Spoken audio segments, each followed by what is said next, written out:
deep inside think that you know. I think you know. तो है ना sir negativity, science जिसको hormone कहता है ना, हार्मोन, साइंस जिसको हार्मोन कहता है, स्पिरिचुअलिज्म उसे रस कहता है। प्रेम रस, thought minus feeling is important. आपको किसी के ऊपर क्रोध नहीं है और आपसे कहा जाए उसको गाली दो, आप नहीं दे पाएंगे। प्लस फीलिंग, सर तबाही मचा दे सर। ओमनीपोटेंट, ध्यान इसी को तो कहते हैं, विचार और भाव को काटने को। आप जब ध्यान करने बैठते हैं, आंख बंद करके बैठते हैं, मस्जिद में बैठते हैं, मंदिर में बैठते हैं, गुरुद्वारे में बैठते हैं, ये प्रोसेस चलती रहती है sir. Thought plus minus feeling, any thought, जिस विचार के पीछे कोई भाव नहीं है ना सर, वो विचार नपुंसक है, भाव होना चाहिए।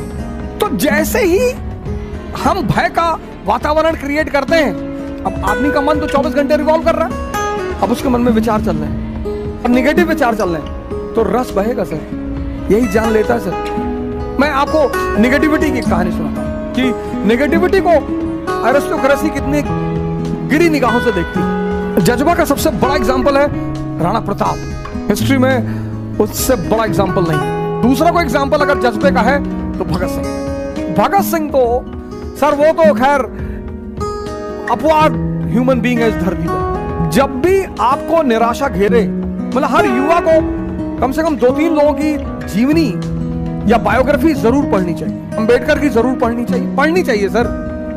पता चलेगा कि कितनी चुनौती आपको हो सकता है 1-2 चुनौतियों का सामना करना पड़ रहा हो, उस आदमी की चारों तरफ चुनौतियां हैं। गांधी की जीवनी, भगत सिंह की बायोग्राफी, उससे होता ही है सर कि जब आप उनकी परिस्थितियों को देखते हो ना और उनसे खुद को कंपेयर करते हो, जैसे भगत सिंह, जैसे अंबेडकर जी लंदन में है, लाइब्रेरी में, खाने को पैसा नहीं है, लंच करने को पैसा नहीं है। दोपहर में जब सारे लोग लंच करने चले आते हैं तो वो लाइब्रेरी के मेज पे सर रखकर एक पैटीज जेब में रखे होते हैं, उसको खाते हैं, फिर वहीं पानी पी के बैठ जाते हैं। एक दिन पकड़ गए तो लाइब्रेरियन ने कहा कि अब बस रेस्टिकेटेड, बाहर, अंदर कैसे खाना खा रहे हैं? तो उन्होंने अपनी कहानी सुनाई कि साहब ऐसी ऐसी बात है। पहले नहीं बताया, पर्सनालिटी देखो सर, पहले जाके नहीं रोए कि साहब हम गरीब घर से ना, जब पकड़े गए तब बताया। और ये नहीं कहा हम गरीब हैं, कहा सर अभी कुछ फाइनेंशियल दिक्कत है सर। जिसके पास चेतना है सर, वो गरीब कैसे हो सकता है? मैं इस लाइन को फिर से रिपीट करूंगा सर, जिसके पास चेतना है, कॉन्शियस। अगर आज हम कैपिटलिज्म के पैरामीटर पर पॉवर्टी माने तो कबीर तो बड़े गरीब थे, रैदास तो बड़े गरीब थे, लोगों का तो इनको पैर ही नहीं छूना चाहिए। पर कैपिटलिज्म ने आज पैरामीटर बदल दिया है, ने कहा चेतना उतना कुछ नहीं होती, ये सब हिंदुस्तानियों की ड्रामेबाजी है, जिसके पास पैसा है वो अमीर है। और तब उस लंदन के लाइब्रेरियन ने कहा कि ठीक है, मैं तुम्हें फिर से बैठने की परमिशन दूंगा, पर शर्त एक ही है कि तुम आज के बाद का लंच हमारे साथ करो। ये फायदा होता है सर हर युवा को,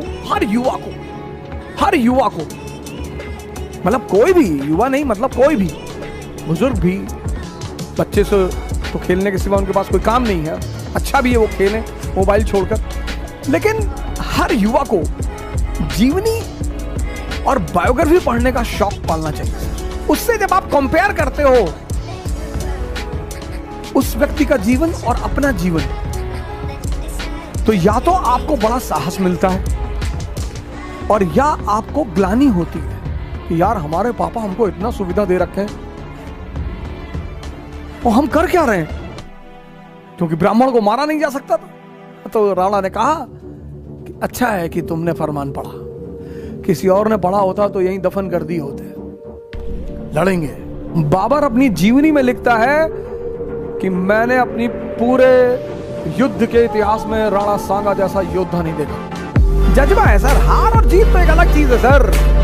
जो हार के डर से लड़ेगा ही नहीं, उसको मजा ही कहां आएगा जीवन में। ये परेशानी का दौर है सर। आपका जज्बा किसी का उत्साह बनेगा सर, युवाओं का जज्बा देश का उत्साह। सर ये जो हार्मोन है ना, वो विचार से ही, विचार वो जो आपको आनंद की अनुभूति होती है वो इसकी वजह से होती है। वो अनुभूति जो है, फीलिंग, जैसे आप गुस्सा है, आप चाहकर गुस्सा नहीं हो सकते। जैसे कोई आपके सामने बैठा हो और कहे मेरे ऊपर गुस्सा हो, आप नहीं हो पाओगे, आप हंसने लगोगे। इसीलिए हम कलाकारों को बड़ा सम्मान करते हैं। कि बिना परिस्थिति के भाव पैदा करना। जैसे ये बॉलीवुड के कलाकार हैं, उनको गलती से लोग हीरो कहते हैं, वो थोड़े हीरो हैं सर। हीरो तो भगत सिंह है सर। हमने बड़ी सारी परिभाषाएं ही गलत दे दी सर। जज्बा पैदा ही नहीं हुआ क्योंकि इनके पास तो है नहीं। ये तो मूवी पर्दे पे रियल लाइफ में जज्बा दिखाते हैं ना सर। ओरिजिनल लाइफ में बाहर निकलकर ओरिजिनल जीवन में लड़ाई लड़ना, संघर्ष करना